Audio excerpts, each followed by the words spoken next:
یہ قابل کا جو محنتیں بڑوں کی ہوتی ہیں انسان تصور بھی نہیں کر سکتا. ہم سے تو آج کچھ بھی نہیں ہوتا ان وسائل میں اخلاص بھی تھا اور دوسرے جہاں ان کی ڈیوٹی لگا دی ان نے وہیں زندگیاں بسر کر. ہم نے دیکھا بھی ہمیں جنگل میں بٹھایا ہے, ہمیں منگل میں بٹھایا ہے, اپنی چاہت پر نہیں چلے اسی لیے وہ کامیاب رہے.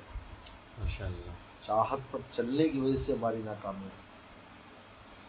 بڑوں نے لگائی, بڑوں نے جو لگائی تم کے دل میں بات آئی تم نے لگائی. ہمارے والد رحمۃ اللہ دیوبند میں تھے, مولانا ادریس صاحب کام نے فرمایا باول نگر چلے جاؤ. انہوں نے پوچھا حضرت وہاں کیا ہے, وہاں میں رہ بھی سکوں گا یا نہیں. تو ٹھیک ہے چل پڑے, باول نگر آ گئے. مولانا بدر عالم بیٹھے رحمۃ اللہ, مولانا جان لگا ان کا تو نہیں ادھر ہی رہ گئے. یہ نہیں پوچھا جی میں یہاں رہ کے کیا کروں گا اس جنگل میں, میرے قوم قبیلہ نہیں. لیکن یہ ثمرات جو آج ہم کھا رہے ہیں یہ ظاہر نہ ہوتے, تو جہاں جس کو لگا دیے وہ کام کرنا چاہیے. یہ اب جتنے بھی پرانے مراکز دیکھیں گے تو اسی طرح کے وہ تو آج ہمیں رونقیں نظر آتی ہیں, لیکن اس دور میں تو سب ایسی جگہیں تھی جو بظاہر آباد نہیں تھی. حکیم الامت تھانوی رحمۃ اللہ علیہ نے حضرت ہمارے دادا پیر مولانا شاہ عبد الغنی پھول پور رحمۃ اللہ علیہ کو پھول پور میں کہا کہ تم نے رہنا. اب پھول پور میں ہندو تھے, چند مسلمانوں کے مکان ہیں, اور ایک طرف جنگل ہے اور ساتھ میں حضرت کی تھوڑی سی زمین تھی, بس وہ زمین کھیتی باڑی کرتے. اور وہاں یعنی وہ جو مسجد جس میں حضرت والا ہمارے حضرت نے بھی 10 سال گزارے اپنے شیخ کے ساتھ, اس کی چھت نہیں بڑی تھی آخر تک, آدھی چھت تھی آدھی پڑی نہیں سکی. دادو جو چھت نہیں بڑی وہ بطور سیل کے استعمال کرتے تھے, اور باقی دوسری طرف چھت دھوپ ہوتی تھی, ہاں سردی ہوتی تھی, چھت نہیں بڑھتی تھی, اس کی وجہ سے چھت پوری ہو جائے. دارالعلوم دیوبند سے صدر مدرسی کے لیے حق کو کھاتا ہے. بہت قابل تھے شاہ عبد الغنی پھول پور رحمۃ اللہ علیہ, اور حضرت گنگوہی رحمۃ اللہ علیہ کے شاگرد سے انہوں نے پڑھا تھا. مولانا عبد الماجد جون پوری جو تھے یہ حضرت گنگوہی رحمۃ اللہ علیہ کے براہ راست شاگرد تھے, ان کے اوپر انہوں نے پڑھا. نسبت بھی اونچی تھی, صدر مدرسی کے لیے آیا. تو انہوں نے یہی جواب میں لکھا کہ حضرت تھانوی نے یہاں مجھے بٹھایا ہے, میں نہیں جا سکتا. اب اس کا نتیجہ کیا نکلا کہ سارا علاقہ مسلمان ہے. اور ہمارے شیخ نے فرمایا کہ حضرت قرآن مجید بہت خوبصورت پڑھتے تھے. اب آپ میں بہت حضرت کی چاشنی تھی, تو صبح کو تلاوت اونچی کرتے اور رات کو بھی. تو ہندو گزرتے نا جی, تو رک جائے کہ بارات آ رہی تھی, پوری بارات کھڑی ہوگی قرآن سننے کے لیے. یار یہ آپ قرآن اندھیرا ہوتا تھا, وہ چراغ جل رہے تھے, وہ روشنی میں حضرت قرآن مجید کے حافظ تھے, قاری تھے, 5 سپارے ایسے پڑھ دیتے تھے. تو آواز حد تک پوری بارات روک گئی, اور بچے اور قرآن سن رہے ہیں ان کا, اور لوگ دعا کے لیے بھی آتے ہیں. عقیدت جیسے بزرگوں کے عقیدت میں بھی ہے. آج سارا علاقہ مسلمان ہے, اور باغ و بہار ایسی کہ حیران ہوتا ہے آدمی. یہ نہیں کہا بھی میں کسی جگہ چلا جاؤں. بہت اہم بات ہے یہ, جہاں انسان کو خدمت دین کا موقع ہو بس وہاں جم کر اس کام کو کرے.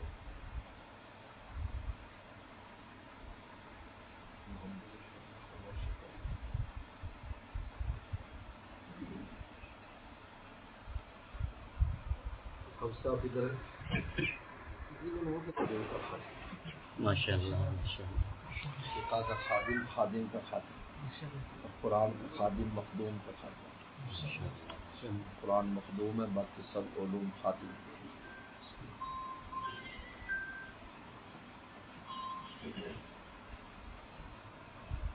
اس لیے یتلو علیہم آیاتی, تلاوت آیات سب سے پہلے, اس کے بعد سمجھنے کی باری کے بعد میں سب سے پہلے پڑھنے کی باری. قرآن مجید یعنی ایسا پھل ہے جس کا جتنا گدا مفید ہے اتنا ہی اس کا چھلکا مفید ہے. ورنہ چھلکے میں وہ چیز نہیں ہوتی جو گدے میں ہوتی ہے, دونوں کا برابر سمرا ہے. تلاوت صرف کرے تو چھلکا ہے, معنی دیکھے تو گدا ہے, گدے کا بھی وہی اور چھلکے کا بھی وہی. ماشاء اللہ اللہ تعالیٰ نے اس امت کو بہت نوازا ہے. میں حیران ہوتا ہوں کہ میں نان امت امیت ہم بے پڑھی لکھی امت ہے. ان پڑھ تو نہیں کہنا چاہیے، نہ جاہل لفظ، اس بات بے پڑھی لکھی. یہ ہمارے دادا پیر اس کو تاکید کرتے ہیں. تو فرمایا کہ اس لیے کبھی بھی ہمارے دادا پیر نے، ہمارے مرشد نے کبھی جاہل کا لفظ استعمال نہیں کیا. غیر عالم، غیر عالم. تو فرمایا بے پڑھی لکھی امت ہے. لا نکتب ولا نحسب، نہ حساب کر سکتی ہے نہ لکھ سکتی، لیکن علوم کے دریا بہا دیے اس امت میں. اور اس امت نے آگے اتنی زیادہ علمی خدمات اتنی اس امت نے کی، کسی کوئی بھی نہیں کر سکا. حالانکہ ہماری تو عمر 1400 سال ہی ہے اس امت کی عمر.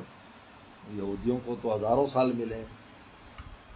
قسم کے کتب خانے خالی، کچھ نہیں ہم کو پاس. اور یہاں دیکھو ماشاء اللہ 1400 سال میں صرف قرآن مجید ہی کو دیکھ لو تو اس کی 7 قراتوں اور 10 قراتوں جو پڑھنے کے انداز ہیں، پھر اس کی تفاسیر دیکھ لو تو 3.5 لاکھ یا اس سے بھی زیادہ ہیں. اور احادیث دیکھ لو تو شمار بھی نہیں. اور فقہ دیکھ لو تو اس کی کتابوں کا شمار نہیں. اور دیکھو 20 تقریباً علوم ہیں، ان کے دریاب آئے ہوئے. ایسا حضور صلی اللہ علیہ وسلم، کیونکہ ہماری وہی اقرا سے شروع ہوئی. وہی ہے ہی پڑھنے دے اقرا پڑھی، بس پڑھنے میں لگ گئی ہوں بس. اس لیے عالم اور عالم دونوں کا جو بچہ ایک ہی ہے. عالم اور عالم. عالم اللہ کا عالم، عالم جو اللہ کے وجود پر دلیل. عالم اللہ کے وجود پر دلیل، عالم جو اللہ والا عالم، اللہ کا پتہ دے. باقی جتنی دنیا میں علوم ہیں، علوم نہیں، یہ فنون کہلاتے ہیں. فن ہے، سائنس فن ہے، ڈاکٹری فن ہے، یہ سب فن ہے. اس کو علم نہیں کہتے. علم اور عالم، علم اور عالم ایک ہی ہے. جو وجود ذات الہی تک پہنچائے گا وہ علم بھی ہے، وہ عالم بھی ہے. جس کو دیکھ کر، جس عالم کو دیکھ کر مولا یاد آتا ہے وہ عالم ہے. اور جس کے جو علم ہمیں مولا تک پہنچاتا ہے وہ علم ہے. باقی سب فن ہے. روٹی کمانے کے فن، کس طرح روٹی کمائی جائے. تو یہ کہتے ہیں کہ شاید کہ دیوبند دل کے جلنے کا نام ہے، اور علی گڑھ پیٹ بھرنے کا نام.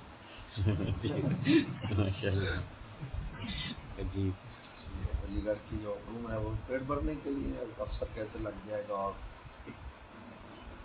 عالم جو ہے نا، اس لیے انا عالمکم باللہ، میں تم میں سب سے بڑا عالم ہوں. لیکن آئی باللہ لگایا، جس کا عالم اللہ تعالیٰ کا عالم. رسول بخاری میں آتا ہے انا عالمکم باللہ وعارفکم. عارفکم میں تم سے زیادہ اللہ کی معرفت رکھتا ہوں. واخشاکم سب سے زیادہ ڈرتا ہوں. میں 3 لفظ فرمایا. زیادہ علم رکھتا ہوں کیونکہ علم کے بعد معرفت آتی ہے، پہچان جاتا ہے. معرفت کے بعد خشیت آتی ہے. کہتے انسان یا خود عالم بنے یا علماء کے پاس بیٹھے تاکہ اس کو اللہ کی صحیح معرفت حاصل ہو، خشیت آئے. یہ الحمدللہ ہمارے علوم ایسے ہیں، یہ کتاب کے محتاج نہیں ہے. صحابہ کرام نے تو کوئی کتاب نہیں پڑھی، کتنے بڑے بڑے علماء صحبت سے سیکھا. لہذا اگر نہیں ہے وقت تو صحبت تو اختیار کر لے، بیٹھتا رہے پھر بھی عالم بن جائے. ایسے کتنے بڑا مشہور واقعہ آتا ہے نا کہ ایک مچھلی پکڑنے والا جو نا وہ دو تلوار کے پاس بیٹھا کرتا تھا. شام کو آ کر مسجد میں جہاں تکرار ہو رہا ہوتا، تو ایک دن وہ بحث کر رہے تھے خنسا پر. خنسا کسے کہتے ہیں، خنسا کتنی اقسام ہے، خنسا کی نماز جنازے ہوتی ہے. وہ بحث کر رہے تکرار، وہ پاس بیٹھا ہوا تکرار سن رہا ہے بابا جی. اس کے بعد بابا نے ایک مچھلی پکڑی بہت بڑی ساری، بادشاہ خدمت میں لے گیا ہدیہ کے طور پر کہ یہ ہدیہ ہے، بہت مچھلی لایا ہوں. انہوں نے کہا چلو اس کو 10 دینار دے دو. وزیر بیٹھا تھا، انہوں نے کہا جی یہ تو 1 دینار کی بھی نہیں، آپ نے 10 دے دی ہیں. انہوں نے کہا آپ کیا کریں. انہوں نے کہا کہ یہ اگر مذکر ہے تو مؤنث لاؤ، مؤنث ہے تو مذکر لاؤ، اس کو پابند کر دو. کھلا سکے گا بچت ہو جائے گی. اس کو کہا، انہوں نے کہا یہ تو خنسا ہے. بادشاہ کا 10 دینار اور دے دو. میں کہتا مجھے مشورہ نہیں دینا.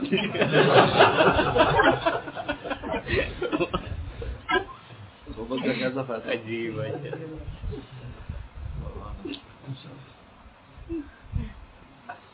علم نفس کے شاید رہے. مولا رومی فرماتے ہیں علم وہ ہے جو راستہ کھول دے.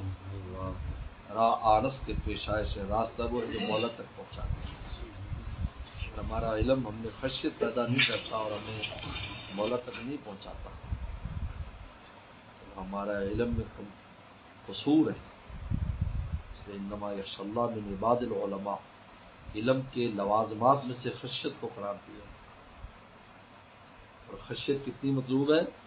اللہ مقسم لنا من خشیتک ما تحول بیننا و بین معاصیک. اتنی خشیت دے دے کہ گناہوں کے درمیان آڑ ہو جائے. بس یہ اتنی خشیت ہے. اتنی جو انسان کو کام نہ کر سکے. نہیں اتنا مطلب نہیں.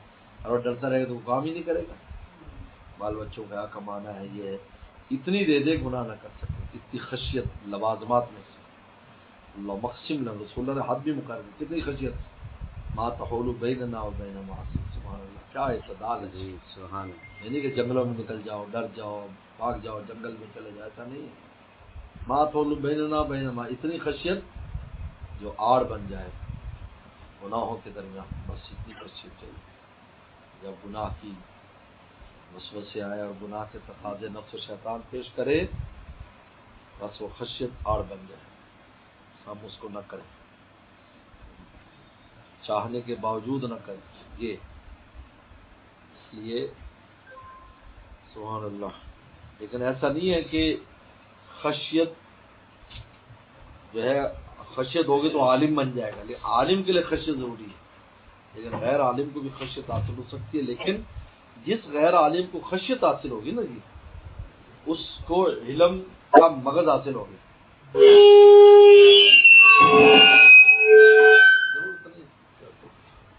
اس کو علم کا مغز حاصل ہو گیا.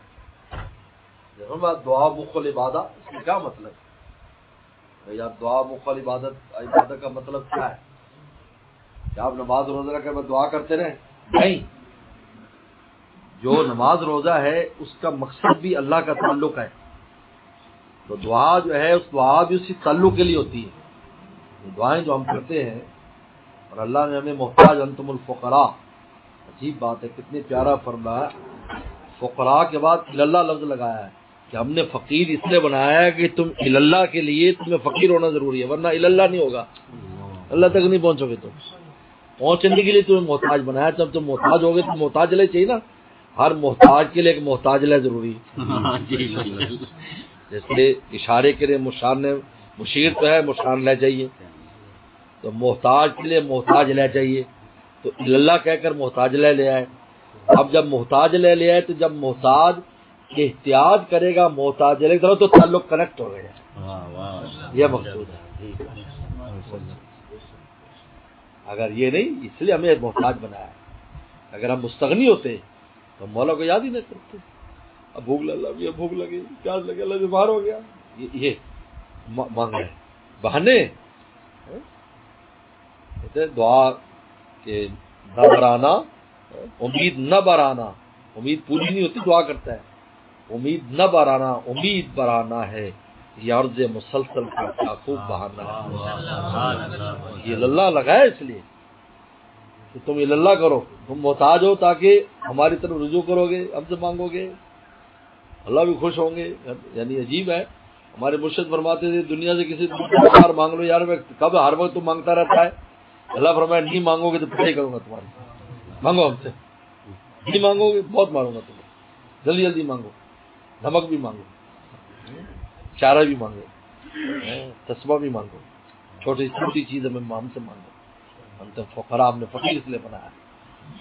تو دعا مخل عبادت کا مطلب یہ مطلب نہیں ہے کہ نماز روزہ نہ کرو, لیکن اس کا جو خلاصہ ہے وہ خلاصہ کیا ہے؟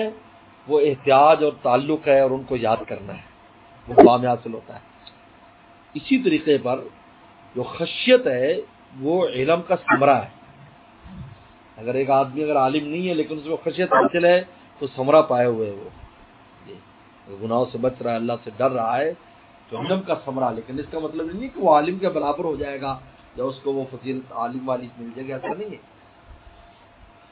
لیکن اگر عالم ہے اس میں خشیت نہیں ہے، اللہ کا خوف نہیں ہے، تو پھر وہ علم اس کو فائدہ نہیں دے رہا. اس لیے میرے مرشد فرماتے تھے، یہ حضرت تھانوی نے لکھا کہ شیطان کے پاس 3 عین تھے، اگر 4 عین ہوتے کبھی گمراہ نہ ہوتے. علم کا عین تھا، عالم تھا، عابد تھا، عارف تھا، عابد تھا. 7 لاکھ سال بعد. اور یہ بات حضرت جو ہے انہوں نے مکتوبات صدی میں لکھی. یا منیری رحمۃ اللہ علیہ پانی پتی مکتوبات صدی بہت مشہور، یعنی یہ وہ خطوط ہے کہ جس کے اوپر پہلے بزرگ چلہ لگاتے تھے، 40 دن خلوت میں رہ کر اس کو پڑھتے تھے. جس طرح مکتوبات حضرت جناب مجدد الفسانی باقاعدہ اس کے اوپر مراقبات اور پتہ نہیں کیا کچھ ہوتا ہے. یہ خطوط میں بھی آگ بھری ہوئی ہے. تو اس میں لکھا 7 لاکھ سال عبادت کی، تو عابد بھی تھا، عارف بھی تھا، اللہ کو پہچانتا تھا.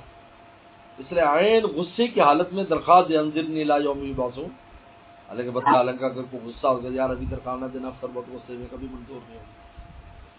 گھر میں بیگم غصے ہو بندہ نہیں کہتا چائے پکا دو یار، ٹھہر جا چائے نہیں ملنے میں.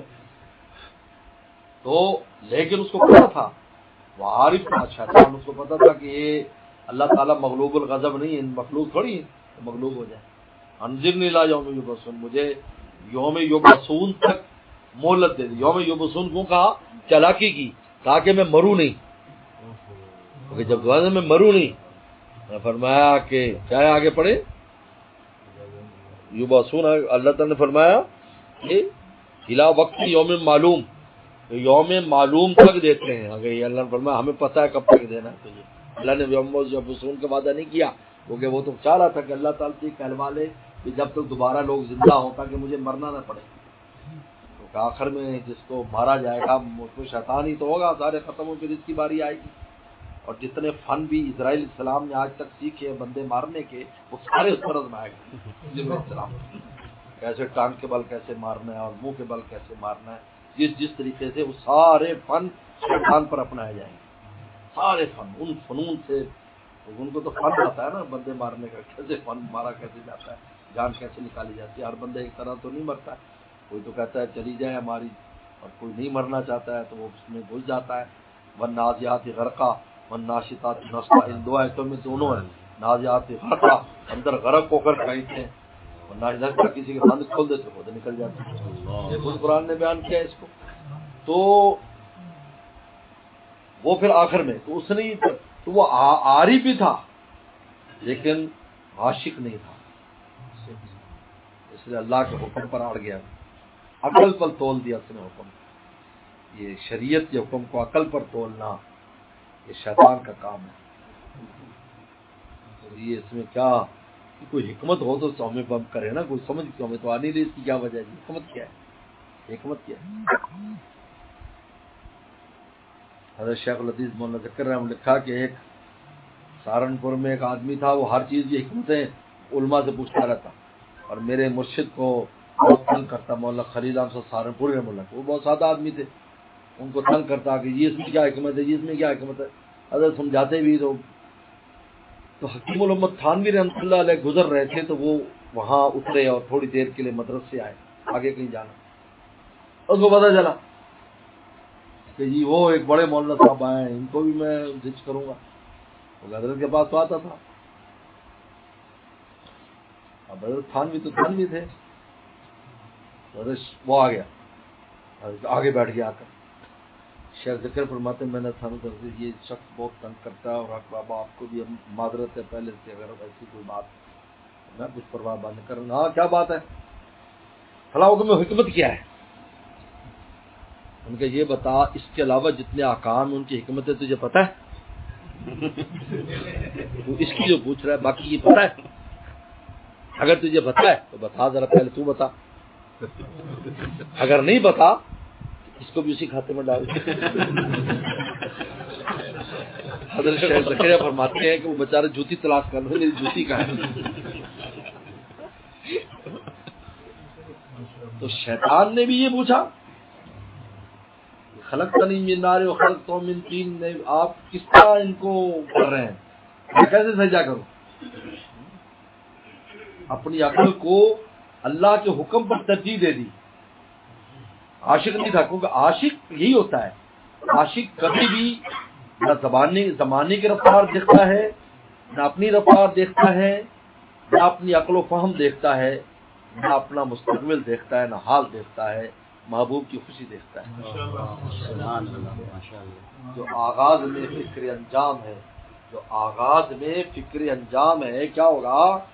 تیرا عشق شاید ابھی خواب ہے. یہی وجہ ہے، مفسرین نے واضح لکھا ہے قرآن کی سیر کی تحت قبل فتح وقاتل اعظم درجہ قرآن نے کہا ہے کہ جو فتح مکہ سے پہلے صحابہ مسلمان ہوئے، قتال کیا، ان کا درجہ بعد والوں سے زیادہ ہے. وہ بھی صحابہ ہیں، لیکن کل وعد اللہ الحسنى، اللہ نے سب سے حسنہ کا وعدہ کیا ہے، لیکن درجہ کیوں زیادہ ہے؟ پہلے والوں کے سامنے کوئی مستقبل نہیں تھا، ہمارا کیا بنے گا کچھ پتہ نہیں. بعد میں والوں کے تو جھنڈا مکہ پر لہرا گیا، حکومت قائم ہو گئی، ان کے سامنے مستقبل تھا. رسول اللہ صلی اللہ علیہ وسلم کی اور مسلمانوں کی بڑھتی طاقت اور ان کی حکومت، اور سن میں آ رہا تھا سورج طلوع ہو چکا ہے، لیکن پہلے والوں کے پاس تو کچھ بھی نہ تھا. کیا ہونے والا ہے؟ وہ تو پیٹ پر پتھر باندھنے باتوں پر یقین ہے. یعنی عجیب صحابہ کے دیکھو، پیٹ پہ پتھر ہے. غزوہ خندق کا اگر آپ دیکھ لیں، زلزال شدیدہ، اور کتنا قرآن میں نے بیان کیا، اور بلغت القلوب الحناجر کے گلوں کو آ گئے، پیٹ میں پتھر پڑنے، اتنی بھوک ہے، اتنی بھوک ہے، اور اتنا خوف ہے کہ اکیلا آدمی پیشاب کرنے جا سکتا، اور اتنی بھوک ہے کہ چلنا مشکل ہے. قرآن کا لما رول احزاب قالوا ھذا ما وعد اللہ رسولہ صدق اللہ وعدہ ورسولہ وما زادهم الا ایمانا وتسلیما. اس کیفیت نے ایمان بڑھا دیا. عجیب ہے، کیسے بڑھ گیا؟ اس لیے کہ آپ نے فرمایا تھا کہ سب سخت وقت آنے والا ہے، اس کے بعد پھر اچھا وقت آنے والا ہے. انہوں نے کہا دیکھو یہ وعدہ پورا ہو گیا نا، اب وہ بھی ہوگا. وما زادهم ایمان وتسلیما، وہی ہوا. غزوہ خندق کے بعد کوئی غزوہ نہیں ہوا. کوئی ہوا غزوہ؟ کوئی نہیں.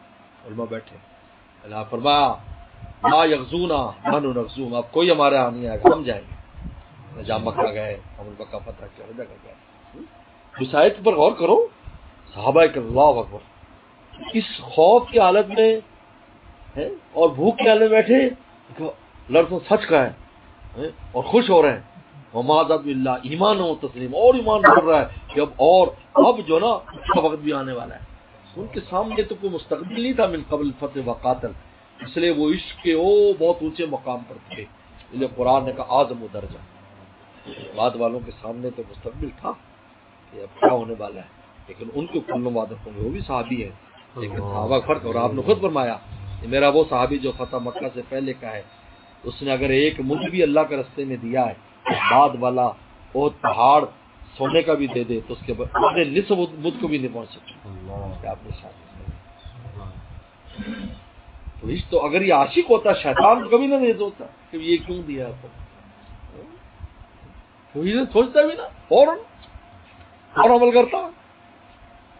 آدم السلام کے بارے میں یہ لکھا ہے تفسیروں میں کہ جب وہ امانت کی باری آئی ہے تو اللہ تعالیٰ آسمانوں سے کہا آدم موجود ہے، آسمان اٹھاؤ، نہیں، زمین اٹھاؤ، نہیں، پہاڑ نہیں، بڑی بڑی مخلوقات ڈر گئی. چھوٹا سا آدم کھڑا ہے، چھوٹا سا. اب آدم اگر آپ کراچی کے حساب سے اپنے آپ کو دیکھو تو کتنے بڑے ہو تو پتہ چل جائے گا، نقطہ بھی نہیں ہوگا ہمارا نظر آتا ہو. آدم صاحب بھی کھڑے ہیں اور وہ مخلوقات انکار کرنے نہیں، ہم سے روکتے. آدم کو کہا آدم اٹھاؤ، تو پتھر کی شکل میں تھی ہمارے آنسر، ہم لوگ اٹھا کر کندھ میں رکھ کے کانپنے لگ گئی اس کے بوجھ کی وجہ سے. حضرت جنید بغدادی رحمہ اللہ نے ایک عجیب بات لکھی ہے کہ آدم نے یہ نہیں دیکھا کہ وزن کتنا ہے، آدم نے دیکھا کہنے والا کون ہے. یہی تھا عاشق کا نہیں دیکھا. اللہ نے فرمایا آدم جب تک تو بوجھ اٹھاتا رہے گا میری مدد تیرے ساتھ رہے گی. شریعت مطہرہ پر وہ امانت شریعت کی امانت ہے. جب بھی اس پر عمل کرنا چاہتا ہے ہمیشہ اس کے ساتھ خدا کی مدد رہی ہے. تو پورا معاشرہ اس کے خلاف ہو جائے وہ ایک آدمی سب پر غالب ہے. یہ وعدہ آدم السلام سے کیا گیا تھا. جو اٹھائے گا میں اس کے ساتھ ہوں، میں تیرے ساتھ ہوں. تو عاشق تھے، کہا کہ وہ آواز سے مست ہو گئے کہ اللہ نے مجھے کہا ہے. اچھا بس ختم بات، آگے کیا ہے؟ آگے مجھ سے اٹھتی ہو نہ ہو. وہ حضرت فرماتے تھے ہمارے کہ دانا جو ہے نا وہ جب پہاڑ میں ڈالا جاتا ہے تو انہوں نے کہا کہ اگر میں پہاڑ کو نہ پھوڑ سکوں تو اپنا سر تو پھوڑ ہی لوں گا نا، میں یہی کر لوں گا، کچھ نہیں ہوا تو جان تو دے دوں گا نا میں. یہ عشق ہے. تو اللہ تعالی نے یہ آدم السلام کو اور اس کی اولاد کو یہ مادہ عطا فرمایا، شیطان میں نہیں تھا. اگر وہ عاشق ہوتا تو کبھی یہ نہ کام کرتا. عشق اللہ کا عشق ہے، وہ کبھی دیکھتا کہ بھائی کیا ہے. ہاں جتنی بڑی بڑی قربانی ہے، کیوں انسان حیران، تو اس سے حیران ہوتے ہیں کہ آپ دیکھو اس انسان کو اپنی جان بھی دے رہا ہے خدا پر، اور دے کر بھی یہ کہہ رہا ہے کہ حق ادا نہ ہوا. جان دی ہوئی نہیں کی حق تو یہ ہے کہ حق ادا نہ ہوا. ان کے کوچے سے لے کر جنازہ میرا، جان دی میں نے جن کی خوشی کے لیے، بے خودی چاہیے بندگی. واہ واہ سبحان اللہ، ماشاء اللہ ماشاء اللہ. اللہ نے ہم میں عشق کا مادہ رکھا ہے. میرے مرشد فرماتے تھے مادہ عشق انسان میں، ہم نے عشق رکھا اللہ تعالیٰ نے. اور یہ مادہ عشق جو ہے یہ کچلے کی طرح ہے. کچلا ایک زہر کے درخت کو کچلا کہتے ہیں، زہر کے درخت. اس کچلے کا کشتہ بنایا جاتا ہے، کشتہ بنتا ہے اس کا. ہمارے ہاں پرانے زمانے میں جو حکیم ہوتے تھے یہ اپلے خریدتے تھے، ان اپلوں کے اندر اس کا کشتہ بنتا تھا. اب تو پتہ نہیں ماڈرن طریقہ کیا ہے. تو ہمارے مرشد نے فرمایا، مجھے خود فرمایا، اکیلے میں بات کی، یعنی یہ مرشد خود، دیکھو یہ عشق کا مادہ یہ کچلا ہے. کچا کھاؤ گے تمہاری روحانی موت واقع ہو جائے گی، اور اگر کسی مرشد سے کشتہ بنا لو گے تو مولا تک پہنچ جائے گا. سبحان اللہ ماشاء اللہ. جی کہ وہ آپ کی اس کو کشتہ کر دے گا، پھر روحانی طاقت دے گا. لیکن عشق کے بغیر خدا تک نہیں پہنچ سکتے، یاد رکھو. نہیں پہنچ سکتے. کہتے ہیں کہ خالی عبادتیں کرنے والا جو کسی اللہ والوں کی سود میں نہ بیٹھے اور اکیلا میں کروں، کہا کہ وہ مہینے میں ایک قدم طے کرتا ہے، اور عاشق ایک قدم میں ایک مہینے کا سفر کرتا ہے. تو عشق آگ لگا دیتا ہے انسان کو فوراً. بس انہوں نے دیکھا کہ آگے انجام کیا، انجام کو تو دیکھنا ہی نہیں عاشق نے کہ میرا کیا ہوگا، پچھلوں کیا ہوگا، اگلوں کا کیا ہوگا. سب کو مولا کے اوپر چھوڑ کر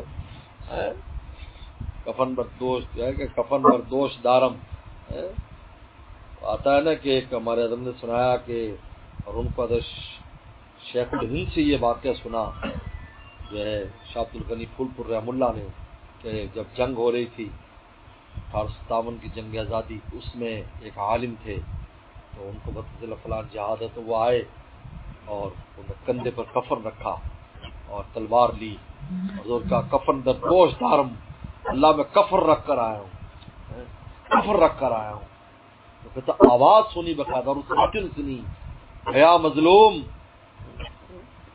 یا مظلوم، اے مظلوم آ، من کنارم، میں بھی اس جنگ کے کنارے پر کھڑا ہوں، جلدی آ، میں تیرے انتظار میں ہوں. جاتے شہید ہو گیا. یہ ہے عاشق جو ہے نا، عشق ایسی چیز ہے. کیونکہ جو ہم دیکھنے میں یہ کروں گا وہ کروں گا اس سے یہ ہو جائے گا ویسے، یہ کیا چیز ہے؟ یہ تو شیطان کا کام ہے، یہ دیکھنا کہ ہمیں اس میں کیا ملے گا. لوگ کہتے ہیں ہم یہ کر تو لیں گے، ہمیں ملے گا کیا؟ بھائی اتنا کافی ہے کہ جس کا حکم ہے بس وہ خوش ہو جائے گا، سب کافی. ہمارے لیے سب کچھ یہی ہے. وغیرہ اللہ جی ماشاء اللہ اکرام کی برکت سے بہت فائدہ.